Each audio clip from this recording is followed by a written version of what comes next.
أبا عبد الله يا أبا عبد الله.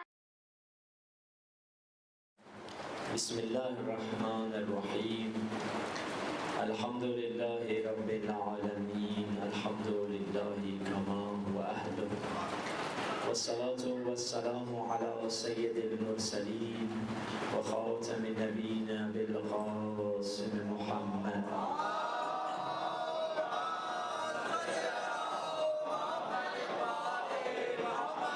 وآله الطيبين الطاهرين المعصومين، واللعنة دائمة على أعدائهم أجمعين من الآن إلى لقاء يوم الدين. مل کر دعائے برائے سلامتی امام زمانہ تلاوت کرتے ہیں. اللهم كل وليك الحجة ابن الحسن صلواتك عليه وعلى آبائه في هذه الساعة وفي كل ساعة وليا وحافظا وقائدا وناصرا ودليلا وعينا حتى تسكنه أرضك توعا وتمتعه فيها طويلا برحمتك يا أرحم الراحمين. صلوات.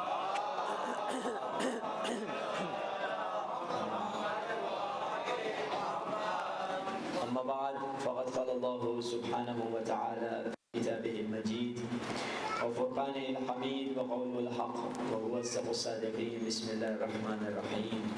بقية الله خير لكم إن كنتم مؤمنين. صلوات.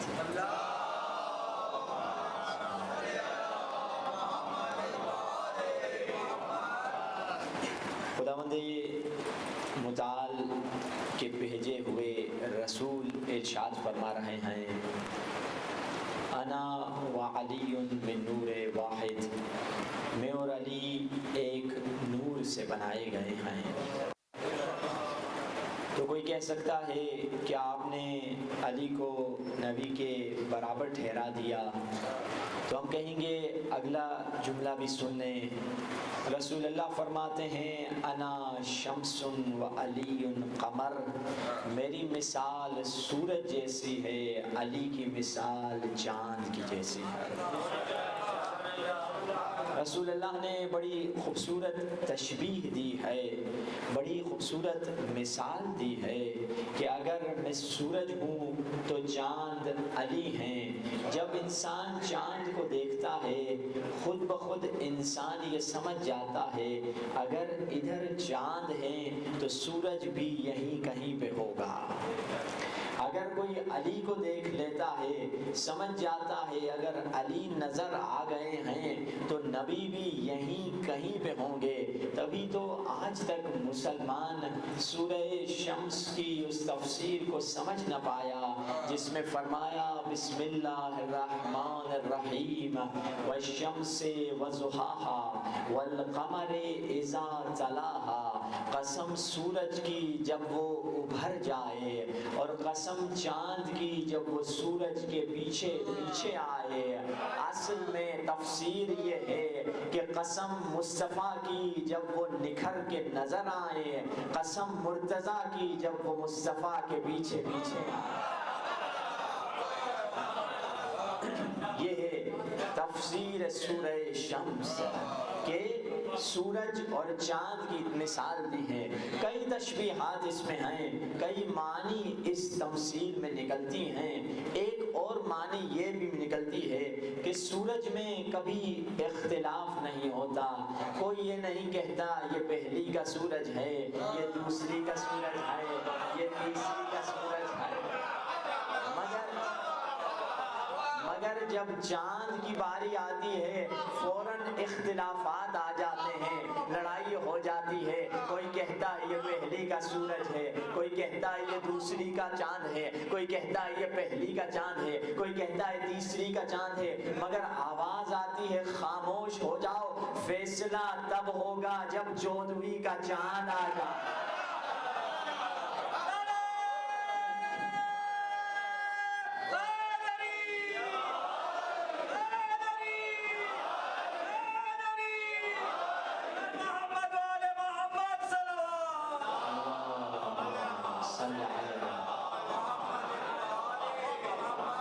جب 14ویں کا چاند آتا ہے تو فیصلہ ہو جاتا ہے کس کی بات ٹھیک تھی کس کی بات غلط تھی۔ اب یہ وہ ہستیاں ہیں جن کے وسیلے سے ہم اپنی نجات پاتے ہیں، اور مگر کچھ ایسے لوگ ہیں جو کہتے ہیں خدا سے اگر تمہیں کچھ طلب کرنا ہے تو اللہ سے ڈائریکٹ مانگ لو، ان کے وسیلے سے مانگنا صحیح نہیں ہے، خدا تو تمہاری شہرت سے بھی تم سے زیادہ نزدیک ہے، تو خدا سے کیوں نہیں مانگ لیتے؟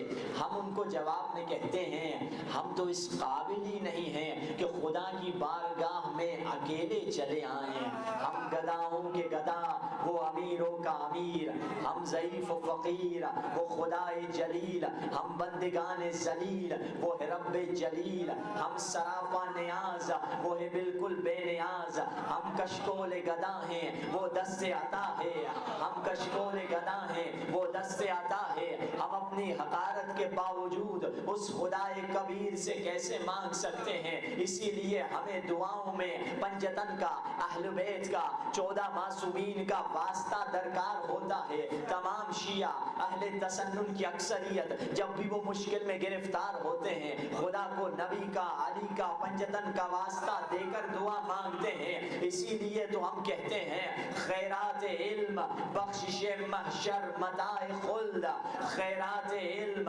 بخشش محشر متاع خلد، ملتی ہے بے دریغ یہ حسن نصیب ہے، جو کچھ بھی مانگنا ہے وہ حیدر کے در سے مانگ، یہ در خدا کے در سے نہایت قریب۔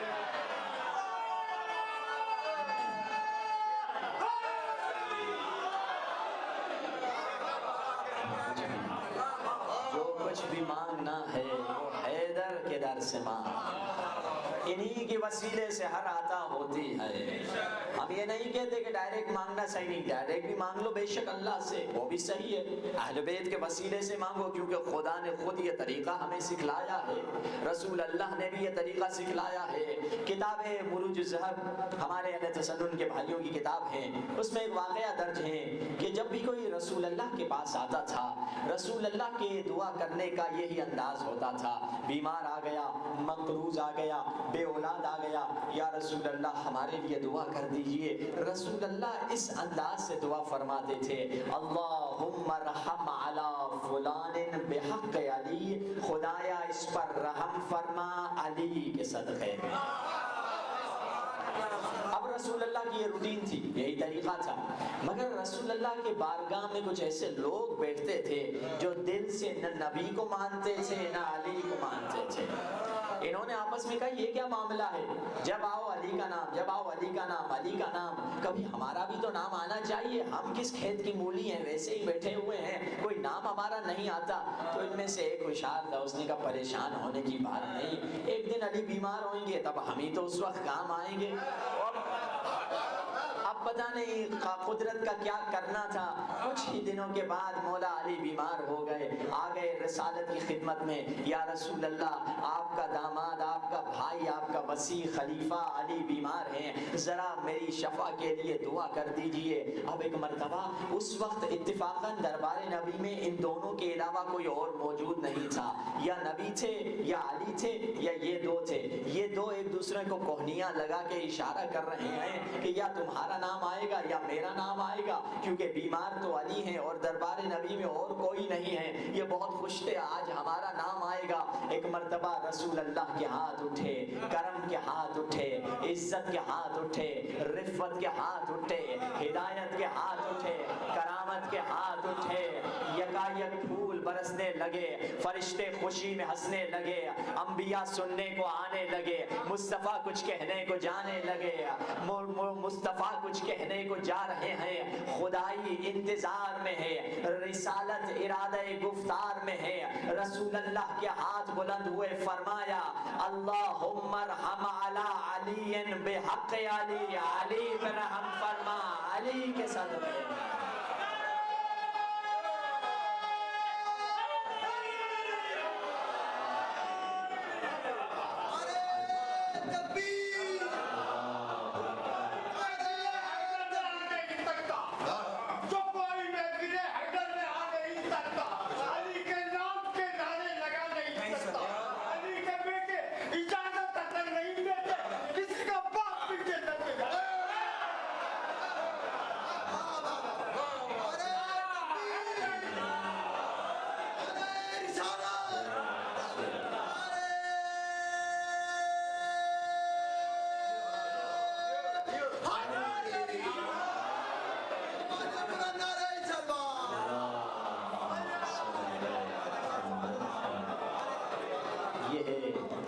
جب رسول خدا نے یہ جملہ کہا اب ان کے دلوں میں چھپا ہوا نفاق زبان پہ جاری ہو گیا. کہا یا رسول اللہ پہلے بھی علی کا نام لیا جاتا تھا, آج بھی علی کا نام لے رہے ہیں, کبھی ہمارا نام نہیں لیتے. بس ایک مرتبہ رسول خدا نے جب یہ جملے سنے رسالت کے چہرے پر جلال کے آثار نمودار ہوئے. فرمایا تم علی کی جانب انگلی اشارے کی اور اعتراض کی انگلی اٹھا رہے ہو, تم علی پر اعتراض کر رہے ہو. میں نبیوں کا نبی احمد مرسل جب اپنے لیے دعا مانگتا ہوں تب بھی علی کا نام لے کر دعا مانگتا ہوں. یہ مقام علی ہے کہ جب بھی کچھ طلب کرنا ہے ہم اہل بیت کے وسیلے سے طلب کرتے ہیں. قرآن میں آیتیں بھری ہوئی ہیں کہ کہاں کہاں سے وسیلہ ثابت ہیں. ایک آدھ دلیل آپ کی خدمت میں پیش کر دیتا ہوں کہ خداوند متعال نے حضرت بی بی مریم کا واقعہ قرآن مجید میں بتلایا کہ حضرت بی بی مریم کی طرف فرشتہ جبریل آیا تاکہ ان کو خبر دینے کے لیے کہ اللہ نے آپ کو معجزے سے بیٹا عطا کرنا ہے. اب جیسے حضرت بی بی مریم نے دیکھا کہ ارے یہ کون نامحرم مرد میرے کمرے میں آ گیا ہے, بی بی مریم گھبرا گئی. بی بی مریم نے کہا انی اعوذ باللہ, خدا کی بارگاہ میں پناہ مانگتی ہوں تم سے, ان کنت تقیہ, اگر تو متقی انسان ہے. جب جبریل نے دیکھا کہ بی بی مریم پریشان ہو گئی ہیں تو فوراً ان کو تسلی دینے کے لیے کہا نہیں نہیں میں انسان نہیں ہوں, ہاں انسان کی شکل و صورت میں ضرور آیا ہوں مگر میں ایک اللہ کا بھیجا ہوا ہوں. انما انا رسول ربکی, میں اللہ کا بھیجا ہوا ہوں. لأہب لک غلاما زکیا, تاکہ آپ کو بتلا دوں کہ خداوند متعال آپ کو ایک بیٹا دینے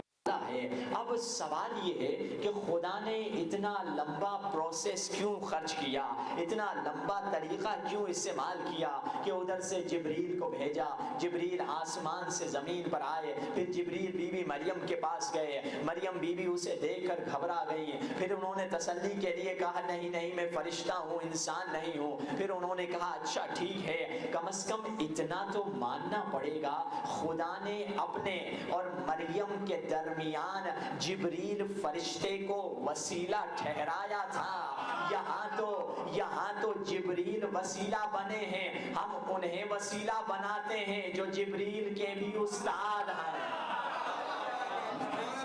ہم انہیں وسیلہ بناتے ہیں کہ جبریل کو جن کے در سے روٹیاں ملتی ہیں.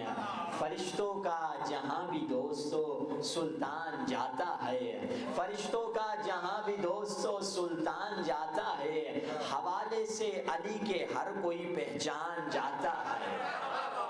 فرشتوں کا جہاں بھی دوستو سلطان جاتا ہے, حوالے سے علی کے ہر کوئی پہچان جاتا ہے. کبھی بھی کسی کام کی منظوری درکار ہوتی ہے, علی کا واسطہ دیتا ہوں اللہ مان جاتا ہے. یہ ہے مقام علی مرتضیٰ کہ علی وہ وارث قرآن ہیں, وہ بسم اللہ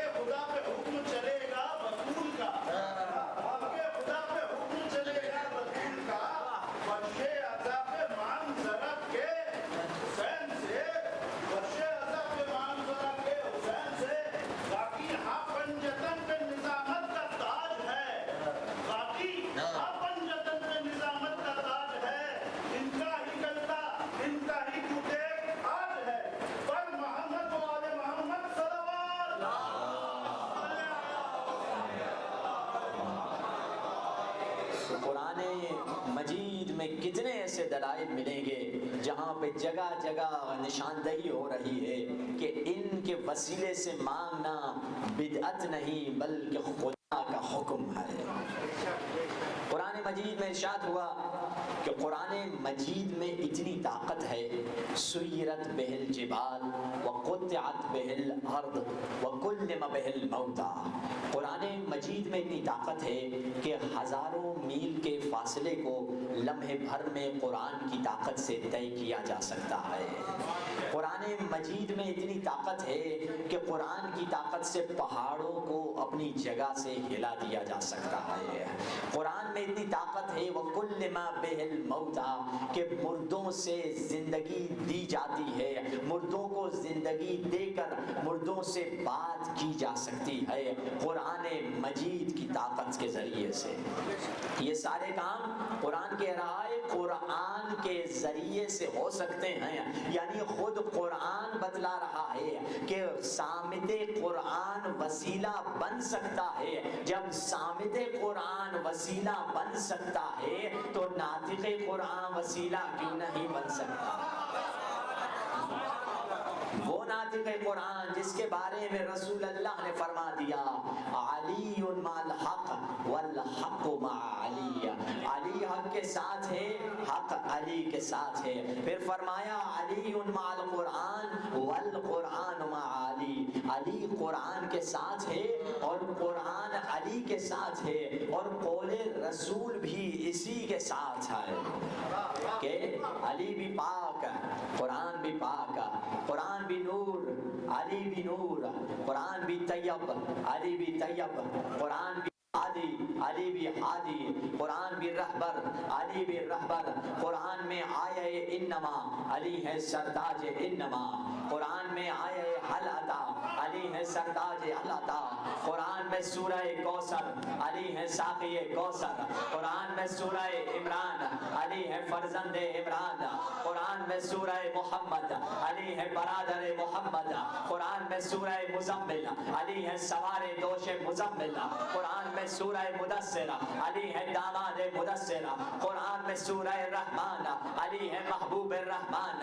قرآن میں سورہ طلاق، علی نے دنیا کو دی 3 مرتبہ طلاق، قرآن میں سورہ ابراہیم، علی کے وسیلے سے آگ گلزار بنی برائے ابراہیم، قرآن میں سورہ توبہ، علی کے وسیلے سے قبول ہوئی آدم کی توبہ، قرآن میں سورہ یونس، علی کی مددگاری کے مچھلی کے پیٹ سے نکلے نبی یونس، قرآن میں سورہ یوسف، علی کی مددگاری سے کنویں سے نکلے نبی یوسف، قرآن میں بسم اللہ الرحمن الرحیم، علی ہے نقطہ بائے بسم اللہ الرحمن الرحیم، قرآن کی جانب بھی دیکھنا عبادت، علی کی جانب بھی دیکھنا عبادت، جو قرآن سے منہ پھیر دے اس پر بھی عذاب الہی، جو علی سے منہ پھیر دے اس پر بھی عذاب الہی۔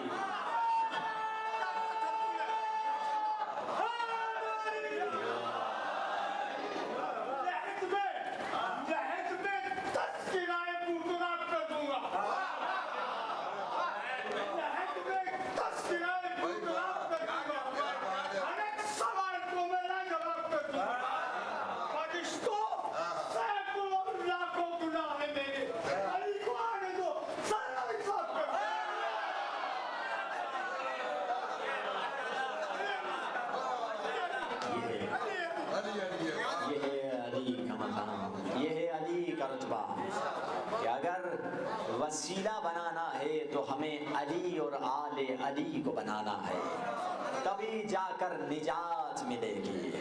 نجات اسی در پہ ہے اور کہیں نہیں ہے۔ اسی لیے تو ہم کہتے ہیں عجیب لوگ ہیں کہ ذکر علی پسند نہیں، عجیب لوگ ہیں کہ ذکر علی پسند نہیں، پسند جو خدا کو ہے وہی انہیں پسند نہیں۔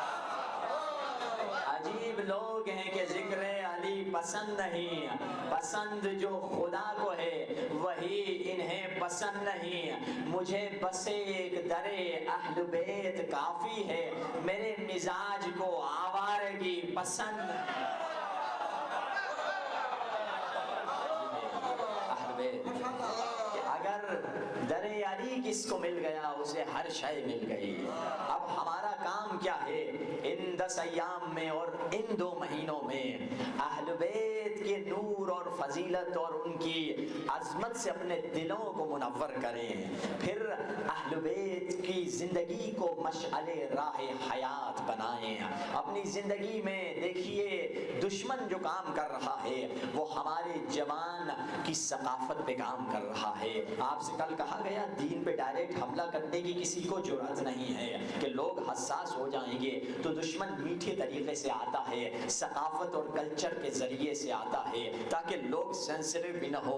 ایک اہل بیتی ثقافت کی طرف میں اشارہ کروں جس چیز کو ہم اکثر جوان لوگ اور ہماری ثقافت میں یہ چیز چھوٹتی چلی جا رہی ہے، جس کی وجہ سے کئی مشکلات بھی ہوتی ہیں، اور وہ ثقافت کیا ہے؟ وہ اسود ابن قیس کہتے ہیں کہ میں نے مولا علی کو دیکھا، مولا علی نے مسجد میں دسترخوان بچھایا، غریبوں کو فقیروں کو کھانا کھلا رہے ہیں، مگر علی خود دسترخوان پہ نہیں بیٹھے اور خود اپنے گھر جانے لگے۔ اسود ابن قیس نے سوچا کہ علی کچھ اور اچھی غذائیں ادھر کھائیں گے، میں پیچھے پیچھے جاتا ہوں۔ پیچھے پیچھے گئے تو دیکھا علی اپنے گھر میں جا رہے ہیں، اجازت لی، مولا نے کہا آ جاؤ۔ علی بیٹھ گئے، جب مولا بیٹھے دسترخوان پر ایک کٹورے میں لسی لائی گئی اور خشک جو کی روٹی لائی گئی اور وہ روٹی علی کے سامنے رکھ لی گئی۔ مولا نے اس روٹی کو لسی میں ڈبویا تاکہ تھوڑی نرم ہو جائے، اور وہ لسی میں ڈبوئی ہوئی روٹی مولا کھا رہے تھے۔ اسود ابن قیس کہتا ہے میں نے جب غور سے روٹی کو دیکھا تو دیکھا روٹی کا بھوسا بھی الگ نہیں ہوا تھا، تو میں نے مولا سے کہا مولا آپ کے جو نوکر ہیں یا آپ جو فقیروں کو کھانا کھلا رہے ہیں وہ آپ سے بہتر روٹی کھا رہے ہیں، مولا اپنے اوپر رحم کیجئے، اس بھوسے کو روٹی سے الگ کر دیجئے جیسے میں نے یہ کہا۔ تو علی ابن ابی طالب کی آنکھوں میں آنسو آ گئے، مولا رونے لگ گئے۔ اسود ابن قیس حیران ہو کے کہتا ہے، سوچتا ہے کہ میں نے تو کوئی ایسی بات نہیں کی جس کی وجہ سے مولا گریہ کر رہے ہیں۔ مولا سے پوچھا مولا کیوں گریہ کر رہے ہیں؟ مولا نے فرمایا مجھے آقا رسول اللہ یاد آ گئے، رسول اللہ نے کبھی اپنی زندگی میں سفید آٹے کی روٹی نہیں کھائی تھی، رسول اللہ اپنی زندگی میں ہمیشہ جو روٹی کھاتے تھے وہ بھوسے والی روٹی تھی، وہ براؤن روٹی تھی، وہ تیز رنگ والی روٹی کھایا کرتے تھے۔ اور اگلی حدیث 7ویں امام فرماتے ہیں ان علی لا ينخل له دقیقہ، 7ویں امام فرماتے ہیں کہ ہمارے جد علی کے لیے جو آٹا پیسا جاتا تھا اس سے بھوسا الگ نہیں کیا جاتا تھا، اور ہمارے جد علی فرمایا کرتے تھے ما لا تزال هذه الامه بخیر، یہ امت تب تک خیر پر رہے گی، کیا کب تک خیر تک رہے گی؟ ما لم يطعموا اطعمه العجم وما لم يلبسوا البسه العجم فاذا فعلوا ذلك ضربهم الله بالذل۔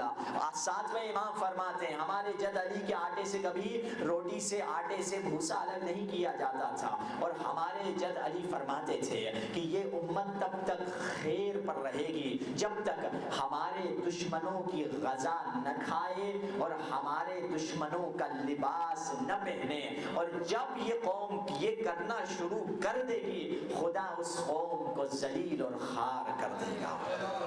عجیب ہے یہ حدیث، ایسے لوگ اس دور کے لیے گویا حدیث مولا ہمیں 2021 کے لیے مولا گویا ہمیں بتلا رہے ہیں۔ آج کل میں سائنس خود بتاتی ہے کہ کون سی روٹی صحت مند ہے اور فائبر کتنا صحت مند کے صحت کے لیے اچھا ہے، مگر مولا نے جملہ فرمایا کہ دشمن کی غذاؤں کو نہ کھائے اور دشمن کا لباس نہ پہنے۔ کیا کہنا چاہتے ہیں؟ آج کل ابھی دکان میں آپ چلے جائیں، کسی جنرل اسٹور پہ چلے جائیں، دیکھیے ایک پانی سے لے کر ایک صابن تک، صابن سے لے کر شیمپو تک، شیمپو سے لے کر آئس کریم تک، ہر چیز اگر کمپنیاں دیکھیں گے دشمن کی کمپنیوں کی پروڈکٹ ہم کھا رہے ہیں، دشمن کی پروڈکٹ، یہ فلاں ہے، یہ لیبر بردر ہے، یہ نیسلے ہے، یہ وہ ہے، یہ وہ ہے، یہ دشمن ہے، یہ زائنس ہے، یہودی، یہ اس کی دشمن کی ساری پروڈکٹ صبح شام ہم استعمال کر رہے ہیں۔ نماز جمعہ میں پڑھنے آتا ہوں تو میں صابن وہ استعمال کرتا ہوں تو دشمن کا ہے، غسل کے لیے وہ صابن استعمال کر کے اس مسجد میں آ کے نماز پڑھ رہا ہوتا ہوں۔ یعنی دشمن کی غذا سے مراد کوئی بھی چیز جو دشمن کی تقویت کا سبب پہنچے، دشمن کی طاقت کا سبب پہنچے، چاہے وہ ایک منرل واٹر ہی کیوں نہ ہو، ہے ہی نہیں اور کون سا استعمال کریں، مجبوراً وہی کر رہے ہوتے ہیں اور آلٹرنیٹو ہے ہی نہیں. اسی لیے تو قوم مسلمان ذلت کے دنوں کو دیکھ رہے ہیں. رسول اللہ اور مولا علی نے اس وقت بتا دیا تھا کہ جب دشمن کا لباس اور دشمن کی غذا کھاؤ گے ذلت میں رہو گے, کبھی عزت کے دن نہیں دیکھو گے. اسی لیے آج مسلمان کی ذلت کے دن ہیں کہ مسلمان کا خون پانی کی طرح سستا ہے. مسلمان کے ملک پاسپورٹ کی کوئی عزت نہیں ہے. مسلمان شہریوں کی کوئی اہمیت نہیں ہے. کیوں؟ کیونکہ ہم نے علی کے کہے ہوئے جملے کو بھلا دیا ہے. ہم نے اسلامی ثقافت کو بھلا دیا ہے. کبھی دشمن کوئی بات کرتا ہے اس کی بات کو ہم بڑی اہمیت دے دیتے ہیں. دشمن مولا علی کی جملوں کو ہم سے بہتر سمجھ چکا ہے. گورباچوف سوویت یونین کا سربراہ تھا. پہلے جب رشیا سپر پاور تھا, اب تو رشیا ٹوٹ چکا ہے. جب سپر پاور تھا اسے سوویت یونین کہا جاتا تھا. کمیونزم نظام تھا, امریکہ کے ٹکر کا نظام تھا. اب کچھ اس زمانے میں تقریباً 30-40 پہلے کی بات ہے, یہ پورا نظام درہم برہم ہو گیا, سوویت یونین ٹوٹ گیا. تو اس وقت جو سربراہ تھا سوویت یونین کا, جب یہ سوویت یونین ٹوٹا تھا, گورباچوف نامی شخص تھا.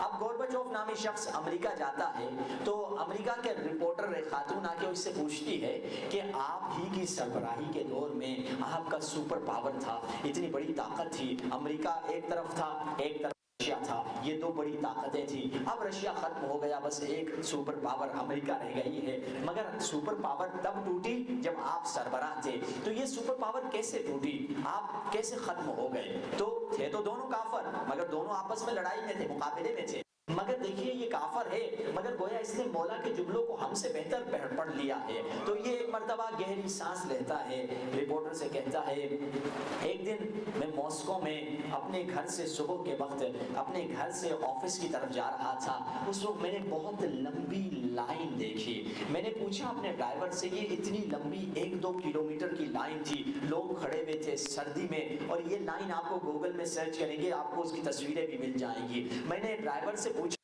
کہ یہ کون سی لائن ہے, لوگ کیوں اتنا لائن لگا کے کھڑے ہوئے ہیں؟ تو ڈرائیور نے بتایا کہ آج رشیا میں پہلا امریکہ کا سینڈوچ بیچنے والا دکان جس کا نام میکڈونلڈ ہے وہ پہلی دفعہ کھلا ہے, اور لوگ وہ سینڈوچ کھانے کے لیے اتنی 2 کلومیٹر کی لمبی لائن لگا کے کھڑے ہوئے ہیں. اس وقت گورباچوف کہتا ہے جب میں نے 2 کلومیٹر کی لمبی لائن دیکھی, میں نے کمیونزم کے نظام کے ریڑھ کی ہڈیاں ٹوٹنے کی آوازیں سن رہا تھا. میں سمجھ گیا جو قوم دشمن کی غزاؤں کے پیچھے ایسے بھاگ رہی ہے یہ قوم کبھی وفادار نہیں ہو سکتی. یہ کافر تھا, مقابلے میں بھی کافر تھا, یہ خود بھی کافر تھا, مگر یہ کافر سمجھ رہے تھے جب مقابلے میں دشمن ہے اگر اس کی ثقافت تمہاری زندگی میں آ جائے تو ایک دن اس کا پیغام بھی تمہاری زندگی میں آ جائے. یہ نہ کہیں حرام نہیں ہے, حلال ہے, سینڈوچ ہے, KFC ہے, نہیں, یہ ساری چیزیں حلال حرام کی بات نہیں ہو رہی, بات ثقافت اور کلچر کی ہو رہی ہے. اہل بیت نے کلچر بھی سکھایا. مومن کی 5 نشانیاں ہیں. 11ویں امام نے فرمایا پہلی نشانی یہ ہے کہ وہ بسم اللہ الرحمن الرحیم کو نماز میں اونچی آواز سے پڑھتا ہے, بہت آسان نشانی. دوسری نشانی کیا ہے؟ مولا نے فرمایا وہ سجدے کا استعمال کرتا ہے, وہ بھی آسان نشانی ہے. تیسری نشانی کیا ہے؟ وہ انگوٹھی رکھتا ہے ہاتھ میں, عقیق کی انگوٹھی رائٹ ہینڈ سائڈ میں, مومن کی نشانی ہے. چوتھی نشانی کیا ہے؟ زیارت 40 کے دن پہ پڑھتا ہے. 5ویں نشانی کیا ہے؟ 51 رکعت نماز ڈیلی بیسس پہ پڑھتا ہے. 4 نشانیاں تو بہت آسان مولا نے بتائی, شاید آخری والی تھوڑی مشکل ہو کہ انگوٹھی پہننا. عجیب, مولا نے یہ نہیں کہا مومن وہ نہیں کہ جس کے جیب میں قرآن ہو, جس کے جیب میں نہج البلاغہ ہو, جس کے جیب میں صحیفہ سجادیہ ہو, بلکہ فرمایا مومن وہ ہے جس کے ہاتھ میں عقیق کی انگوٹھی ہے. یعنی مولا ہمیں الگ سے دیکھنا چاہتے ہیں, مولا ہم کو ایسا دیکھنا چاہتے ہیں کہ اگر دور سے مومن آ رہا ہو تو دیکھنے والا سمجھ جائے یہ علی کا چاہنے والا آ رہا ہے. مولا ہمیں الگ سے دیکھنا چاہتے ہیں. نماز بھی پڑھیں, اونچی آواز سے بسم اللہ کہیں, تاکہ نماز میں پڑھتے ہوئے لوگ سمجھ جائیں یہ علی کا چاہنے والا ہے. سجدگاہ رکھ کے بتائیں کہ ہم علی کے چاہنے والے ہیں. کیوں؟ کیونکہ مولا چاہتے ہیں تمہاری ثقافت اوروں سے الگ ہو, تمہاری ثقافت, تمہاری غذا, تمہاری خوراک, تمہارا لباس اوروں سے الگ ہو. یہ ثقافت ہے جو اہل بیت ہمیں سکھانا چاہتے ہیں. اب اس ثقافت کو اس دنیا میں کیسے تباہ کیا جا رہا ہے, کس انداز سے تشیع کی ثقافت کو کیسے تباہ کیا جا رہا ہے. ایک سب سے خطرناک حملہ وہ ہے جو عورت کی حیا پر حملہ کیا جا رہا ہے. جس سوسائٹی میں ایک بڑی میٹنگ ہوئی کسی یورپ کے ملکوں میں کہ اگر چاہتے ہو کسی بھی مسلمان ملکوں میں اندر گھس جائے, وہاں میں کفر آلود ماحول کو مسلمان ملکوں میں عام کر دو, تو اگر چاہتے ہو سب سے آسان طریقہ یہ ہے کہ اس معاشرے میں بے حیائی پھیلا دو, اس معاشرے کے نوجوان دن بدن بے دین ہوتے چلے جائیں گے, مذہب اور حسین اور علی اور رسول سے دور ہوتے چلے جائیں گے. امریکہ میں رہنے والے ایک مسلمان مومن بتاتے ہیں, کہتے ہیں کہ میری بچی کی بالغ ہوئی, میں نے اس کو تربیت دی, بیٹا حجاب تمہیں کرنا ہے, یہ ساری چیزیں. ایک دن اس کے اسکول سے ٹیلی فون آیا, میں نے ٹیلی فون اٹھایا, انہوں نے کہا آپ کی بچی کے بارے میں آپ سے ملنا چاہتے ہیں, ہیڈ ماسٹر صاحب آپ سے ملنا چاہتے ہیں. اس نے سوچا پتہ نہیں میری بچی سے غلطی ہو گئی یا مارکس کم آئے ہیں, کچھ مسئلہ ہے. اگلے دن میں چلا گیا. اگلے دن جب اسکول میں پہنچا, ہیڈ ماسٹر صاحب نے مجھے کہا کہ آپ اس کی بیٹی اس فلاں لڑکی کے والد ہیں. جی میں ان کا والد ہوں. کہا ہمیں ایسے لگ رہا ہے آپ کی بیٹی میں کوئی نفسیاتی بیماری ہے, کوئی مسئلہ ہے, کوئی سائیکولوجیکل ڈیزیز ہے. کہا کیا ہوا؟ جب یہ لڑکے لڑکیاں آپس میں کودتے ہیں, کھیلتے ہیں, مکس ہوتے ہیں, آپ کی بچی لڑکوں سے اور اس گیم سے الگ الگ رہتی ہے, ان میں مکس نہیں ہوتی. تو اس نے دل ہی دل میں خوشی کا اظہار کیا کہ الحمدللہ میں نے اپنی بچی کو حیا سکھائی ہے, مگر جس ماحول میں میری بچی رہتی ہے اس ماحول میں حیا کو لوگ بیماری سمجھتے ہیں. یہ ماحول ادھر کا تھا, یہاں بھی اسی ماحول کو لایا جا رہا ہے کہ حیا جس عورت میں ہو اسے برا سمجھو اور بے حیائی کو کلچر کر دو, بے حیائی کو ثقافت کر دو. پھر اس وقت نوجوان کبھی مسجد میں نہیں آئے گا, اس وقت پھر نوجوان کبھی دین کی طرف نہیں آئے گا. جس سوسائٹی میں بے حیائی آ جائے, اور بے حیائی کیسے لائی گئی, دیکھیے 19ویں صدی تک یورپ میں, یعنی قریب 200 سال پہلے تک یورپ میں عورت کسی مالکیت کی کا اختیار نہیں رکھتی تھی. یعنی عورت کو حق نہیں تھا, گھر اس کے نام پہ نہیں ہو سکتا تھا, سواری گاڑی کوئی چیز اس کے نام پہ نہیں ہو سکتی تھی. 19ویں صدی میں عورت کو یہ حق ملا کہ ہاں اسے بھی یہ حق مالکیت ہے, یہ بھی مالک بن سکتی ہے, گھر اس کے نام پہ, گاڑی اس کے نام پہ ہو سکتی ہے. اچھا کس نے اس کو حق دلایا؟ بڑے بڑے تاجر اور فیکٹری کے مالکوں نے یہ حق عورتوں کو دلایا. پارلیمنٹ میں گئے, پیسے چلائے, انہوں نے کہا عورت کو حق دے دو کہ وہ بھی مالک بن سکے. ظاہراً ایسا لگ رہا تھا یہ خدمت ہے, یہ خدمت نہیں تھی. بڑے بڑے فیکٹری والوں کو سستا لیبر, چیپ لیبر, سستا مزدور کی ضرورت تھی, اور عورت کی شکل میں انہوں نے سستا مزدور لے لیا, کیونکہ اگر عورت مالک نہیں ہوگی تو کام بھی نہیں کرے گی. جب مالکیت کا حق ملا, کہا تم مالک بن سکتی ہو, آؤ ہماری فیکٹریوں میں کام کرو. جب عورت نے فیکٹریوں میں کام کرنا شروع کر دیا, اس کے بعد ایک نئی چیز آئی جس کا نام ہے میس پروڈکشن. بڑی تعداد میں چیزیں بننے لگی. جب بڑی تعداد میں چیزیں بنے گی, خود بخود میس کنزمپشن بھی آئے گی. یعنی جب چیزیں بن رہی ہیں تو خود بخود آپ کو چیزیں بکنا چاہیے, اگر نہیں بکے گی تو خراب ہو جائیں گی. جب میس کنزمپشن کی باری آئی, پھر سے عورت کو استعمال کیا گیا. کس چیز کو؟ عورت کی جسامت کو, عورت کی برہنگی کو, عورت کو بے حیا کر دیا گیا کہ تمہارا جسم ہے, تمہاری مرضی ہے, تم اپنی خوبصورتی کو دکھاؤ اور ہمارا سامان بیچو, لوگ تمہیں دیکھیں گے اور اس کی وجہ سے ہمارے سامان کو دیکھیں گے تو پھر ہمارا سامان بکے گا. آج بھی 200 سال گزر چکے ہیں, ظلم عورت پہ ہو رہا ہے. ٹی وی پہ کسی بھی ایڈورٹائز کو اٹھا کر دیکھ لیجئے, کوئی دکھ بنے یا نہ بنے خواہ عورت کو ضرور سامنے لائیں گے. منجن کا ایڈورٹائز ہے, عورت کو سامنے لا رہے ہیں. صابن کا ایڈورٹائز ہے, عورت کو سامنے لا رہے ہیں. کار کا ایڈورٹائز ہے, عورت کو سامنے لا رہے ہیں, جس کا کوئی جنسیت سے تعلق نہیں ہے. کیوں؟ کیونکہ چاہتے ہیں لوگ عورت کو دیکھیں گے, عورت کی وجہ سے ہمارا سامان بکے گا. یہ ساری بے حیائی کیوں لے کر آئے؟ کیونکہ انہیں اپنی دولت کی بڑھانے کی فکر تھی, اپنے پیسے کے کمانے کی فکر تھی، اور آج بھی جو بے حیائی پھیلا رہے ہیں انہیں اپنے دولت کے بڑھانے کی فکر ہے۔ تبھی تو رسول اللہ فرماتے ہیں حب الدنیا رأس کل خطیہ، دنیا کی محبت تمام برائیوں کی جڑ ہے۔ دنیا کی محبت تمام برائیوں کی سر ہے، اور یہی وہ دنیا کی محبت تھی جس کی وجہ سے لوگ دشمن اہل بیت بنے ہیں، عدو اہل بیت اگر بنے ہیں دنیا کی محبت کی وجہ سے۔ ہم کس چیز سے محبت کرتے ہیں ہماری اتنی قیمت ہوتی ہے۔ اگر کسی کو 20 منزلہ عمارت سے محبت ہے تو اس کی قیمت 20 منزلہ عمارت جتنی ہے۔ اگر کسی کو ٹوئیٹا سے محبت ہے اس کی قیمت ٹوئیٹا جتنی ہے۔ اگر کسی کو پتہ نہیں خربوں سے محبت ہے اس کی قیمت خربوں جتنی ہے۔ کیوں؟ یہ میں نہیں کہہ رہا، امیر نہج بلاغہ امیر المؤمنین فرماتے ہیں قیمت کل امرئ ما یحسن، ہر انسان کی قیمت وہی ہے جس چیز سے وہ محبت کرتا ہے، جس چیز سے وہ پیار کرتا ہے، جس چیز کا وہ عشق دل میں رکھتا ہے۔ ہمارے دل میں کس چیز کی محبت ہے؟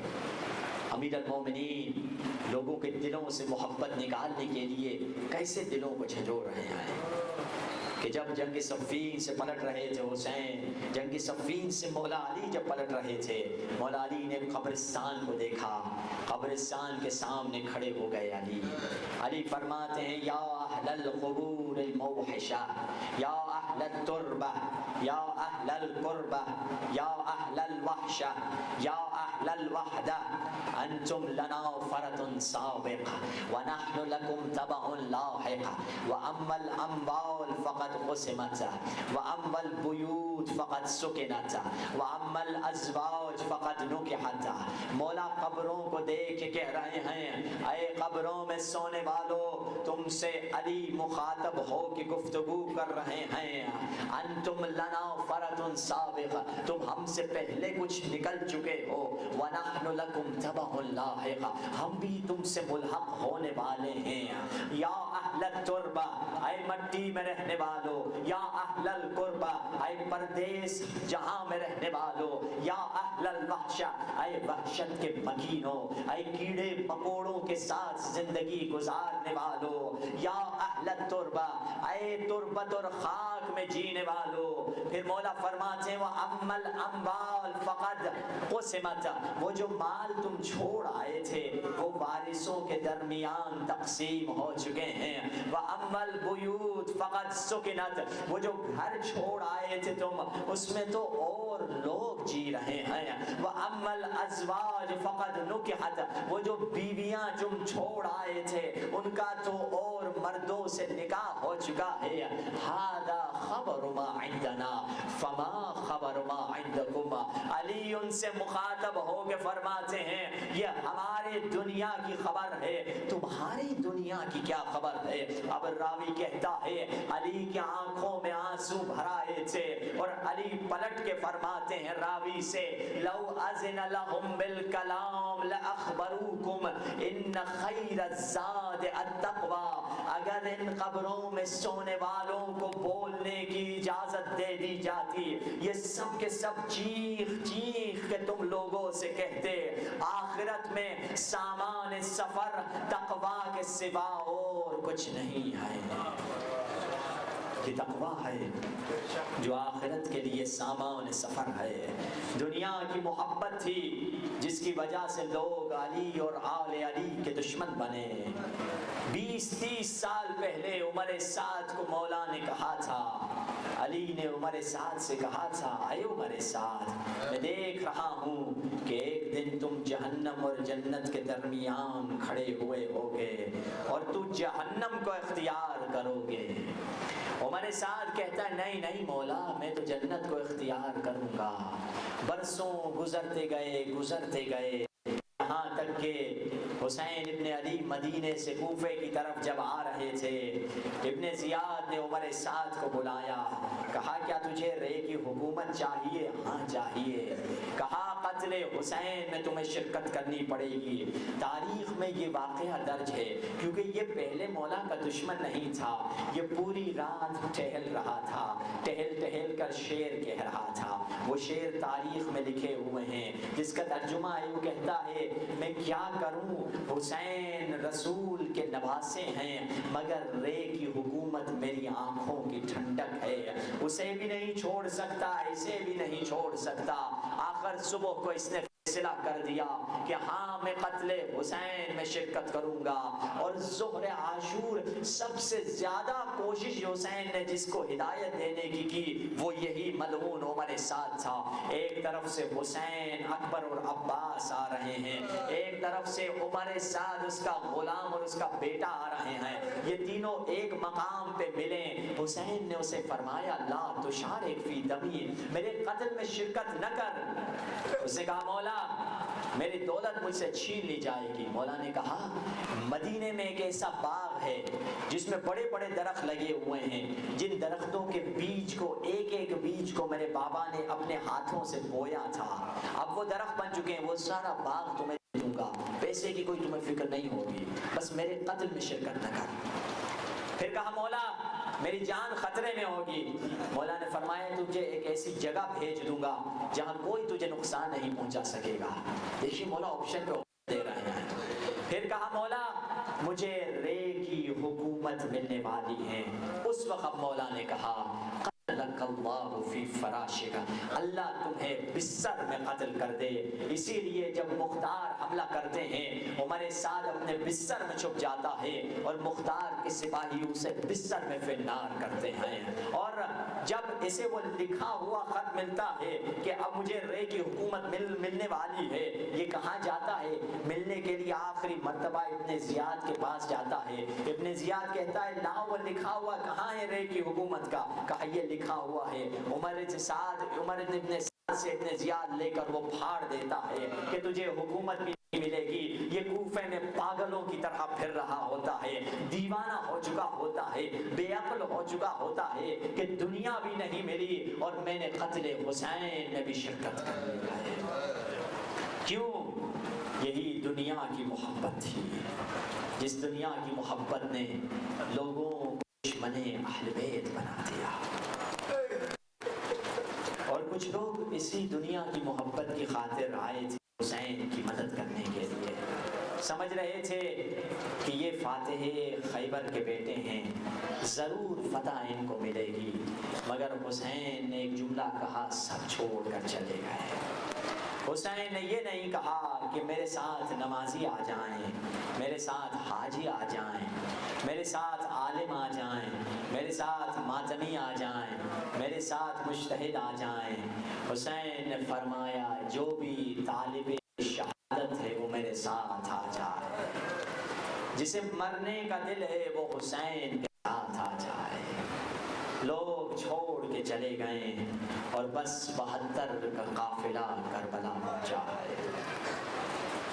ہاں عزادارو، آج ہمیں کس مظلوم پہ گریہ کرنا ہے؟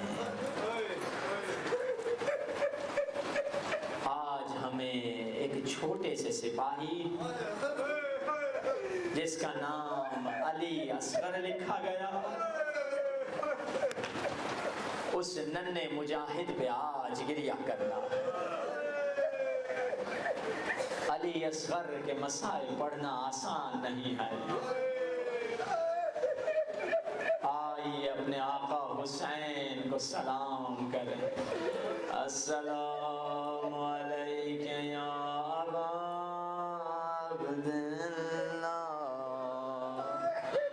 السلام علیکہ وعلی الارواح التي حلت بفنائك،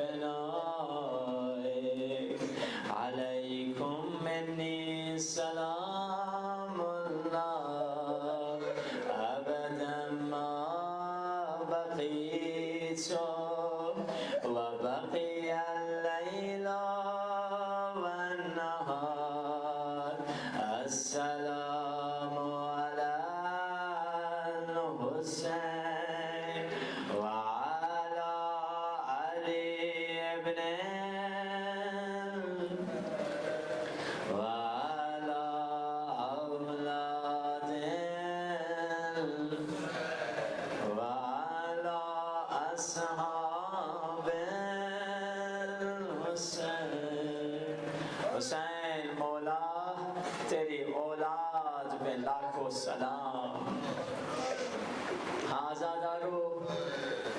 ایک عالم دین تھے. دیکھیے یہ روایت اسی لیے بتا رہا ہوں کہ جو بھی دعا مانگنی ہے باب الحوائج کے صدقے میں دعا قبول ہو جائے.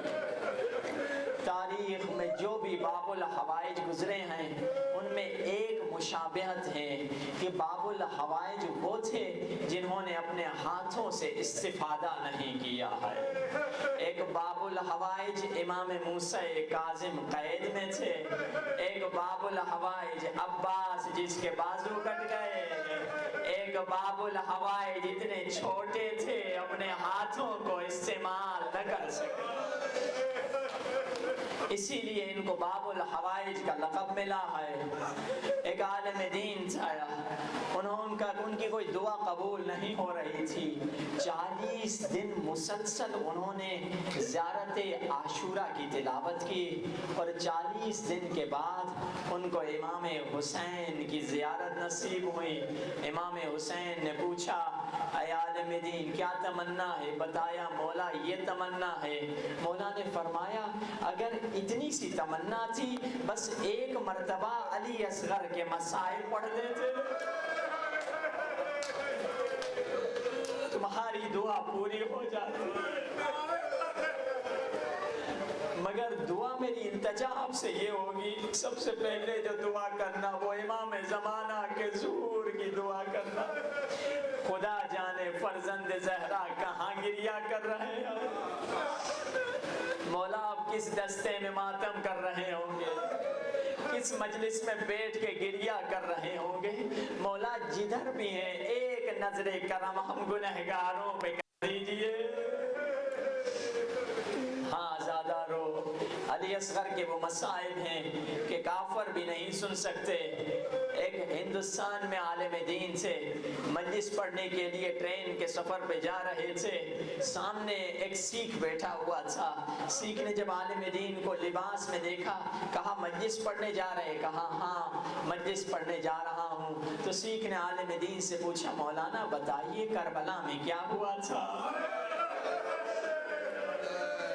اب اس عالم دین نے ایک ایک کر کے شہادت پڑھنا شروع کی. پہلے عباس علمدار کی شہادت پڑھی. اب وہ شخص رو بھی رہا ہے اور گریہ بھی کر رہا ہے, سن بھی رہا ہے. پھر علی اکبر کی شہادت پڑھی, وہ رو بھی رہا تھا سن بھی رہا تھا. قاسم کی شہادت پڑھی, رو بھی رہا تھا. یہ عالم دین کہتے ہیں جب میں نے علی اصغر کے مسائل پڑھے یہ روتا روتا کھڑا ہو گیا. بس کیجئے, بس کیجئے. اتنی سی جان تھی بچے میں اور اتنے ظلم ڈھائے گئے.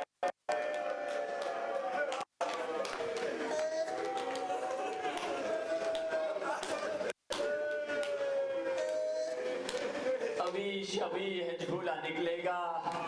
آزادارو جب یہ لٹا ہوا قافلہ کربلا کی طرف آیا زندان سے رہا ہو کر 40 منانے کے لیے جب یہ قافلہ کربلا پہنچا ہے, راوی کہتا ہے بیویاں خود کو اونٹوں سے ایسے زمین پہ گرا رہی تھی جیسے خزاں کے موسم میں پتے درختوں سے گرتے ہیں.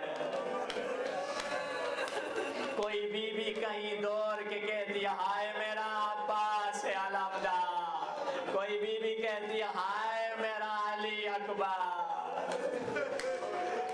بیویوں نے بہت گریہ کیا. سید سجاد نے جب حالت دیکھی سمجھ گئے اگر بیویوں پر یہ حالت طاری رہے گی کوئی بیوی زندہ نہیں رہے گی. اسی لیے سب بیویوں سے کہا سب مدینے کی طرف چلو. سب کو سواری پر سوار کروا دیا. ہماری یہاں تیار ہیں. بی بی زینب کی سواری تیار ہے. بی بی زینب نے سوچا کہ آخری مرتبہ ذرا اپنے بھائی حسین کی قبر کا دیدار تو کر لوں. ہماری کا پردہ ہٹایا کیا دیکھا قبر حسین سے ایک پردے دار بی بی لپٹ کے رو رہی تھی. ہائے ہائے, اشارہ سمجھ گئے قدیمی مومن.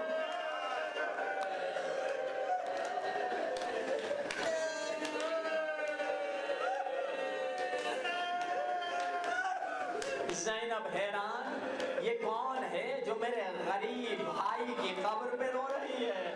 سجاد میری اماری کو بٹھانا، دوڑتی ہوئی گئی، کاندھا ہلا کے کہا بی بی آپ کون ہیں جو میرے بھائی کی قبر پہ یہاں اکیلی رو رہی ہیں؟ سر اٹھا کے کہا بھابی میں ام رباب۔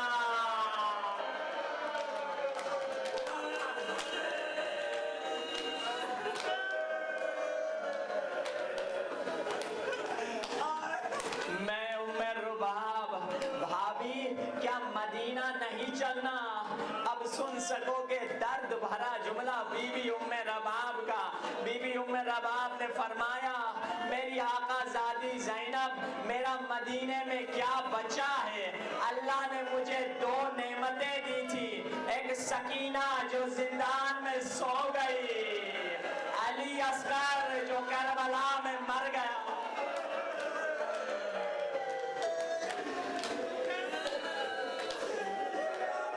اللہ تمہیں کوئی غم نہ دے سوائے غم حسین۔ ایک مرتبہ جب مدینہ یہ کاروان پہنچا ہے، عزاداروں کچھ عرصے کے بعد منہال امام زین العابدین کے پاس آتے ہیں۔ منہال کہتے ہیں امام زین العابدین سے مولا قاتلین حسین مارے گئے، مختار نے سب سے بدلہ لے لیا، جانتے ہو پہلا سوال سید سجاد نے کیا کیا؟ سن سکو گے سید سجاد نے پہلا سوال یہ کیا منہال مجھے بتاؤ مختار نے حرملا سے کیا کیا؟ حرملا نے سادات کو اتنا رلایا، سادات کو یہ فکر ہے کہ حرملا کا کیا ہوا۔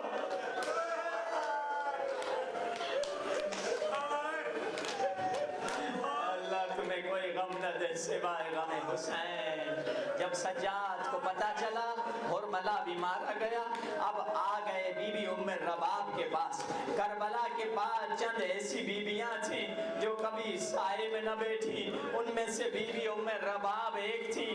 صبح کے وقت دھوپ میں بیٹھتی تھی، شام تک گریہ و ماتم کرتی تھی۔ اب زین العابدین آ گئے، اماں اب تو سائے میں آ جاؤ، اب تو حرملا بھی مارا گیا، قاتلین حسین بھی مارے گئے۔ بی بی رباب کہتی ہیں بیٹا میں کیسے سائے میں آؤں، میرے آقا حسین کا جسم اطہر دھوپ میں پڑا تھا، تپتی ہوئی دھوپ میں بے کفن حسین آقا کا لاشا پڑا، میں کیسے سائے میں آؤں؟ ایک مرتبہ سید سجاد نے کہا پھپھی ذرا میری مدد، ایک بازو زینب نے تھاما، ایک بازو سجاد نے تھاما۔ اب جو سائے میں آئے وہ گردن ڈھل کے انا للہ و انا الیہ راجعون۔ علی اکبر کی ماں کی روح پرواز کر گئی۔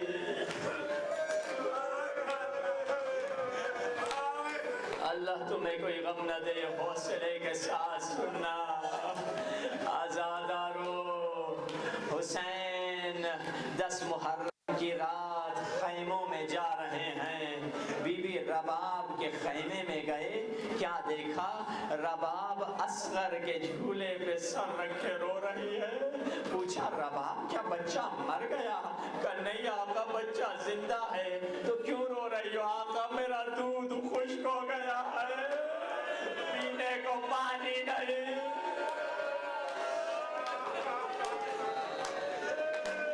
بچہ روئے جا رہا ہے۔ اور آقا مجھے دوسری چیز جو پریشان کر رہی ہے وہ یہ ہے کہ آپ نے ہمیں بتایا تھا علم امامت سے آپ کی شہادت کے بعد ہمارے ہاتھوں کو گردنوں کے پیچھے باندھا جائے گا۔ مجھے فکر یہ ہے کہ جب میرے ہاتھ گردنوں کے پیچھے بندھے ہوئے ہوں گے میرے ننھے علی اصغر کو کون سنبھالے گا؟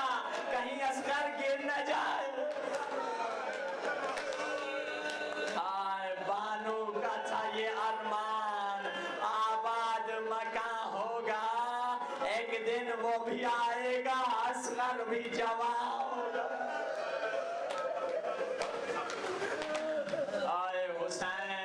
فرمایا خدا مسبب الاسباب ہے، اللہ پہ یقین رکھو۔ عزادارو 10 محرم کا دن آیا، حسین نے آواز دی حل من ناصر ینصرنی، ہے کوئی رسول کے بیٹے کی نصرت کرے۔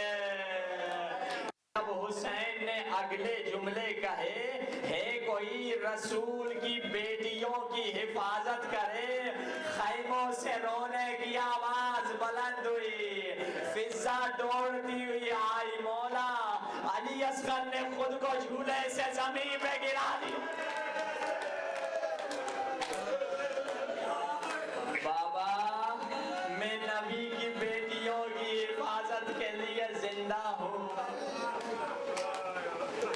حسین واپس خیمے میں آتے ہیں، رباب ذرا اصغر کو مجھے دینا، شاید یہ ظالم اصغر کو پانی پلا دیں۔ بی بی رباب نے علی اصغر کو سفید کپڑے میں لپٹا اور حسین کو دیا۔ حسین لے جانے والے تھے، بی بی رباب نے روک دیا، مولا 1 منٹ کے لیے میرا بچہ مجھے دے دیجئے۔ ایک مرتبہ بچہ واپس لیا، اب بی بی رباب علی اصغر سے باتیں کر رہی ہیں، اصغر بیٹا ابھی بابا کی گود میں جاؤ گے، تھوڑی دیر کے بعد دادی فاطمہ زہرا کی گود میں چلے جاؤ۔ اصغر بیٹا اگر دادی نے تجھ سے پوچھ لیا ماں نے منہ دھلا کے کیوں نہیں بھیجا، شکایت نہ کرنا، بتا دینا ہم 3 دن کے پیاسے ہیں، پانی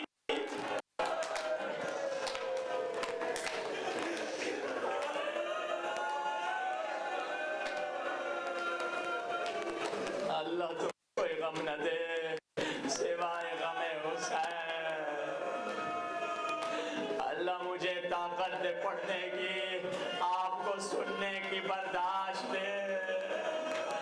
اللہ اللہ حسین اصغر کو لے گئے، دشمن سے کہا اے فوج یزید تمہاری نگاہوں میں میں گنہگار ہوں، اس بچے نے کیا کی ہے۔ اب عزاداروں دشمنوں نے کہا حسین سے، حسین اپنے لیے پانی مانگ رہا ہے، بچے کا بہانہ کر رہا ہے۔ عزاداروں حسین نے اصغر سے کہا اصغر حجت خدا کے بیٹے ہو، حجت تمام کر دے۔ اب اصغر کا منہ بابا کی طرف تھا، اصغر نے اپنا منہ گھمانا شروع کیا، ہونٹ خشک تھے، خشک ہونٹ پہ زبان پھیرنا شروع کی، فوج یزید منہ چھپا کے رو رہی تھی۔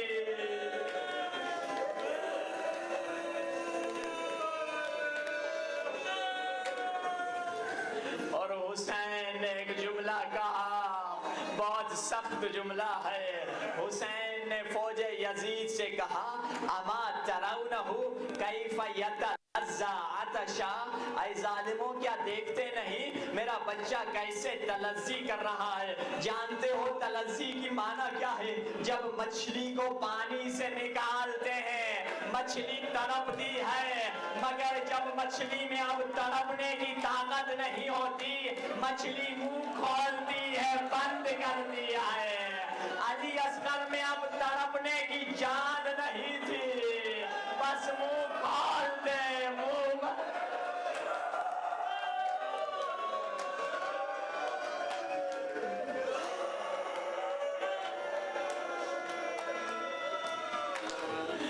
حرملہ کو عمر سعد نے کہا حرملہ بغاوت ہو جائے گی، جلدی سے تیر چلا۔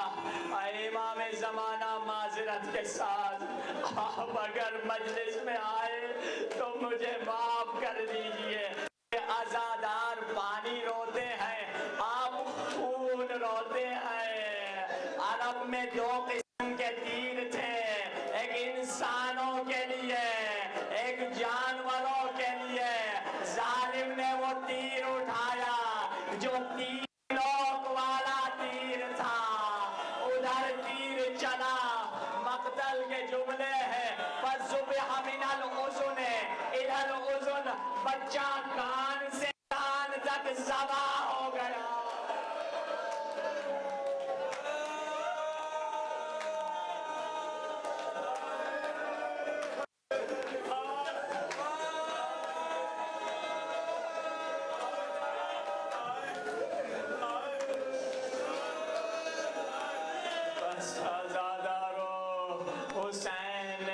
اکبر کو بلایا، نہ عباس کو بلایا، نہ قاسم، عائشی و حسین نے تمہیں بلایا۔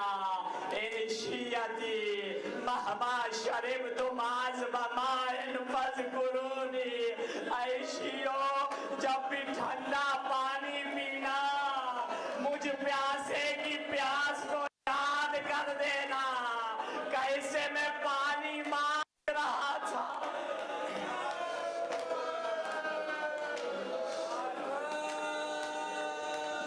حسین 7 قدم آگے بڑھے، 7 قدم پیچھے ہٹے، خیموں کے پیچھے گئے، گھٹنوں کے پر بیٹھے، ذوالفقار سے ننھی سی قبر کھودی، اصغر کو لٹایا، ہائے میرا پھول اصغر، ہائے میرا پیارا مجاہد اصغر، یہ کہہ کے قبر کو بند کر دیا۔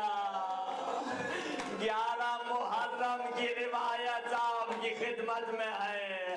بی بی ام رباب اگر آپ آئی ہوئی ہے تو مجھے معاف کر دیجئے۔